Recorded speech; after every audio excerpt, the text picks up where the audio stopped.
Hello दोस्तों, welcome to my channel. और आप देख सकते हैं आज के अनुपमा इस एपिसोड में कि यहाँ पर इमोशनल भरा आज का एपिसोड है, एकदम दर्दनाक। क्योंकि ये देखकर आप भी एकदम से दर्द में ही ये हो जाएंगे, क्योंकि यहाँ पर तो शादी का माहौल ख़त्म हो गया और आज रिसेप्शन की पार्टी है।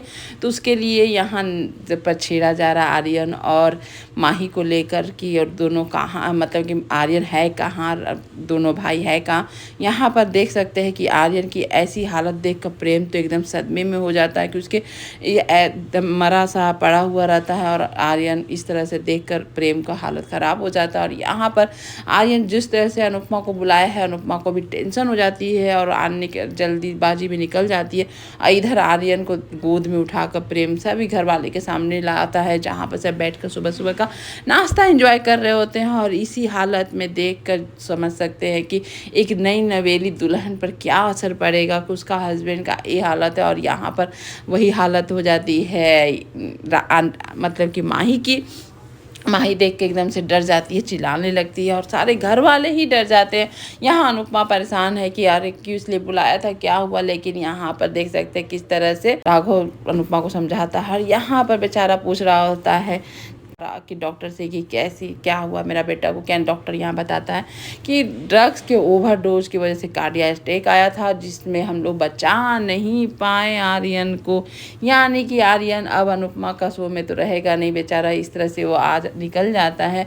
मतलब कि इतना इमोशनल एग्जिट होता है जिस तरह से समर का होता है उसी तरह से। और यहाँ अनुपमा आकर देखती है घर का माहौल तो वो भी डर जाती है आखिर क्या हुआ। तो यहाँ पर राही और माही दोनों बताते हैं इस सिचुएशन के बारे में। और माही एकदम से अपनी अनुमा को देखकर गले लगा लेती है और बोलती है कि क्या हो गया, आर्यन को समझ में नहीं आ रहा है। और इस तरह से अनुपमा को भी अंदर ही अंदर डर होता है, क्योंकि अनुपमा को तो सच्चाई पता थी कि वो ड्रग्स लेता है, लेकिन इसकी वजह से तो कुछ नहीं हो गया हो। और यहाँ पर जब पता चलता आ जाते हैं हॉस्पिटल से पराग और प्रेम, और आके जब बताता है लोग कि आर्यन अब उनके बीच नहीं रहा, ये सुनकर सभी को एकदम से बहुत बड़ा वाला धक्का लग जाता है। अनुपमा एकदम शौक में हो जाती है।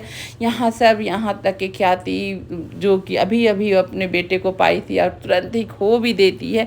और इस तरह से अनुपमा को याद आता है कि आर्यन को जब ड्रग्स लेते हुए पकड़ा था और आर्यन यहाँ रिक्वेस्ट कर अनुपमा को बोला था कि आप कुछ मत बोलिए, मैं ही फैमिली को अपने रिसेप्शन के पहले बता दूंगा, अभी मैं चोट किसी को दुख नहीं देना चाहता।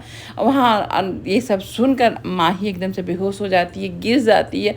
और देख सकते हैं किस तरह से बेचारा बाप बेटे यानी कि पराग और प्रेम किस तरह से रो रहे होते हैं। यहाँ वसुंधरा और ख्याति यार घर वाले एकदम से बिखर जाते हैं। इस तरह की जवान बेटे की कोई भी मौत सुने तो उस फैमिली पर क्या बीतती है, तो अनुपमा से बेहतर कौन जान सकता है, जो अपने बेटे जब समर की खोई थी।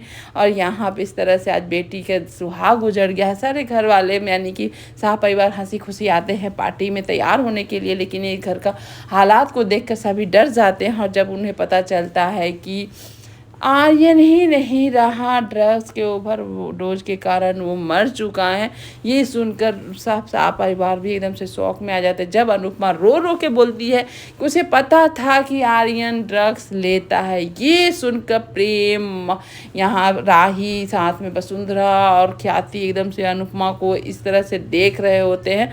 और अनुपमा यहाँ रो रो के बता रही होती है कि विदाई वाले दिन हमको पता चला था, क्योंकि ड्रग्स उसके हाथ में आर्यन के देखा था, लेकिन आर्यन ने एक दिन की मोहलत मांगी थी, वो आज सबको बताने वाला था, इसलिए मैंने नहीं किसी को कुछ बोला। ये सुनकर अब तो अनुपमा आप समझ सकते बचने वाली नहीं है।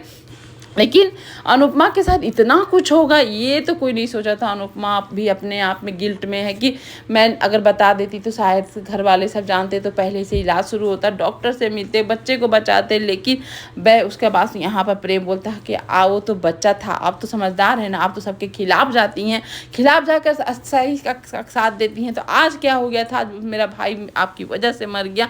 और इस तरह के अपने दामाद यानी प्रेम के मुँह से ये सब सुनकर अनुपमा एकदम से ये हो जाती है, शौक में आ जाती है। और राही को तो आप पता ही है, वो तो बात बात पर अनुपमा का इंसल्ट करती हैं। और ये मौका कैसे अनुपमा का साथ देती वो भी उसी बीच में आ जाती है। और यहाँ पर प्रेम एकदम से चिल्लाता है अनुपमा पे। ये देखकर तो सच में दिल एकदम से फट जाता है, जो कि अनुपमा के लिए सारथी बनना था, दोस्त बना था, दामाद बहुत अच्छा बना था, लेकिन आज वो सब कुछ छोड़ छाड़ तोड़ ताड़ कर आज अनुपमा पे वो भी बरस पड़ता है। और ख्याति यहाँ बदतमीजी से अनुपमा को डांटती है, चिल्लाती है, बस वो थप्पड़ ही नहीं मारती है बल्कि कि सब अनुपमा के साथ कर देती है। और वसुंधरा फिर से वो भी तो शुरू होगी, वो कैसे पीछे होगी, वो भी 10 बातें अनुपमा को सुनाती है। यहाँ तक कि गौतम को भी मौका मिलता है अनुपमा की सारी 10 बातें सुनाने की, लेकिन अनुपमा खुद भी अपने आप को गलत बताती है कि मैं अगर बता देती तो ऐसा नहीं होता, मैंने सोचा शादी के दिन क्यों से खुशियों को करना। लेकिन यहाँ आती खियाती और इतनी ज़ोर से अनुपमा को ढकेल देती है जो कि अनुपमा नीचे गिर जाती है और उसको बोलती है मेरे घर से निकल जाओ, तुम एक मनहूस औरत हो, तुमको देखकर हमारे घर के सारे सदस्य को तुम खा जाओगी, तुम मेरे बेटे की खूनी हो, वो अपनी ड्रग से नहीं मरा, तुम्हारे वजह से मेरा बेटा मरा है। तुम एक कैसी माँ हो कि एक माँ की कोख को उजाड़ दी, तुम इस तरह से अपनी बेटी की सुहाग उजाड़ दी।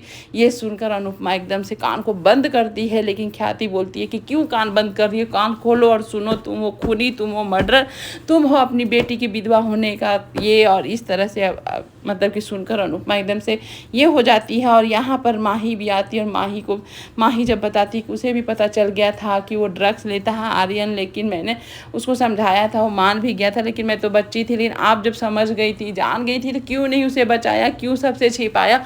मतलब कि अब रही कसर बेचारी सब अनुपमा का ही गलती। लेकिन ये सुनकर राही और प्रेम कि माही को पता था, एकदम से वो ऐसे ही लुक देते हैं। और यहाँ पर माही एकदम से अनुपमा को वो भी नहीं छोड़ती है, वो भी 10 बातें अनुपमा को सुनाती है। और यहाँ तक कि चूड़ी तोड़ने का, सिंदूर मिटाने का भी अनुपमा से ज़बरदस्ती करने लगती है कि अब आप सब कर ही दिए तो मुझे विधवा बना दीजिए, मुझे इस सास सिंगार का क्या मतलब है। इस तरह से माही भी एकदम से माही का भी सिचुएशन समझ सकते हैं कि वो भी बहुत चीज़ों से टूट चुकी है, ऐसी नहीं मेरी दुल्हन के साथ हो तो वो क्या ही सब्र करे। लेकिन सब गलती अनुपमा का ये ही समझ में नहीं आता है, जो अनुपमा के साथ हुआ वो तो एकदम से बिल्कुल भी सही नहीं था। उसका सिचुएशन को कोई नहीं समझा, कोई नहीं समझना चाहता भी है, सब अनुपमा के ऊपर चढ़ जाते हैं। यहाँ तक कि आप देख सकते हैं कि जिससे उम्मीद नहीं थी वो भी अनुपमा को 10 बातें बोल रहा होता है। यहाँ माही अपने सिंदूर मिटाना, चूड़ी तोड़ने, जान लेने की भी कोशिश करती है, जो कि अनुपमा एकदम से ये हो जाती है, वो जानती है उसकी बेटी एकदम से टूट चुकी है। यहाँ पर राही आती है और बोलती है आपने जो चाहा वो कर दिया, आप हमेशा गलत क्यों करती है, मेरे ससुराल को क्यों बर्बाद करने पर तुली हुई हैं, इस तरह का इल्ज़ाम लगाती है। और यहाँ पर देख सकते हैं ख्याति अपने प्रेम को बोलती है एक बेटा खो चुकी है और दूसरा बेटा खोना नहीं चाहती हूँ, इसलिए तुम इस औरत से मिलना नहीं, इस औरत से सारे रिश्ते तोड़ दो, ये बहुत मनहूस औरत है, हमारे बच्चे को खा जाएगी, हमारे घर के सारे सदस्य को खा जाएगी। इस तरह का गंदे गंदे इल्ज़ाम लग रहा होता है अनुपमा को। अनुपमा ये सब देख कर एकदम से ये हो जाती है कि कोई उसको कुछ नहीं समझ रहा होता है। यहाँ सारा इल्ज़ाम अनुपमा पे लग जाता है और प्रेम भी चुपचाप इस चीज़ को एक्सेप्ट करता है। और यहाँ पर राही को भी बोला जाता है कि अपने मैके से सारे रिश्ते तोड़ दो, अपनी माँ से रिश्ते तोड़ दो। लेकिन राही को ऐसे आकर अनुपमा को जब बोलती है, लग रहा होता है कि जैसे राही सपोर्ट करेगी, जो भी हो माँ ही होती है। लेकिन आज सब घर वाले अनुपमा के खिलाफ थे, चाहे कोई भी हो। बेचारी अनुपमा आज जिस सिचुएशन में खड़ी है वो हर बार यही सिचुएशन में खड़ी होती है। आखिर एक माँ बच्चे के लिए करती है तो बार बार वही गलत कैसे हो सकती है। अनुपमा ही गलत, अनुपमा ही सब कुछ, जो कि अनुपमा इन लोगों के हर दुख सुख में खड़ी रहती है। लेकिन आज अनुपमा को इल्ज़ाम लगाने में कोई इंसान पीछे नहीं रहा, सारी की उंगली अनुपमा पर उठती है। जैसे कि अनुपमा ने ही जानबूझकर आर्यन को मारा। आज स्थिति ऐसी हो गई कि बेचारी अनुपमा को वही छोटी याद आ गई जो नफरत करती थी अनुपमा से, आई हेट यू, आज भी बोल रही है। और ये औरत को दूर हटाओ, गेट आउट करो, इस तरह का लैंग्वेज यूज कर रही होती है। बेचारी अनुपमा को देखकर अपने आप को वहाँ रख लगता है कि अरे दुनिया में कुछ भी कर लो भाई, कोई किसी का कुछ होने वाला नहीं है, चाहे अपने औलाद ही क्यों ना हो। आज प्रेम ने जिस तरह से अनुपमा को इंसल्ट करता है, अनुपमा बोलने वाला, मम्मी बोलने वाला, आज अनुपमा जोशी बोलता है और उनको घर से बाहर होने के लिए गेट आउट करता है। ये सुनकर एकदम से अनुपमा क्या हाल होगा आप समझ सकते हैं। यहाँ वसुंधरा बोलती है अरे तुम कितनी बड़ी बेशरम हो, मेरा पोता ने तुमको निकालना बोला, निकलने के लिए निकलो यहाँ से, तुम्हारी जैसी बेशरम औरत नहीं देखी। लेकिन अनुपमा आज भी और अभी भी अपनी बेटी के बारे में सोच रही कि मेरी माही को अब मेरी ज़रूरत है, मैं माही को छोड़कर नहीं जा सकती हूँ, अभी प्लीज़ मुझे मत निकालो। लेकिन धक्के मार कर अनुपमा को निकाला जाता है, साथ ही साथ शाह परिवार को भी, राघव को भी, मतलब कि सब मिलकर एकदम से वहाँ घर से बाहर निकालते हैं। लेकिन अनुपमा नहीं चाहती है जाने के लिए, क्योंकि उसको पता है कि आज उसकी बेटी का साथ देना बहुत ज़रूरी है। लेकिन यहाँ पर कोई कुछ नहीं सुनता है और अनुपमा को इस तरह से बेइज्जत कर निकाल कर दरवाज़ा मुंह पर बंद कर दिया जाता है। आज अनुपमा को देखकर ऐसा लग रहा होता है कि औरत, एक माँ कितनी बेबस होती है। Thank you for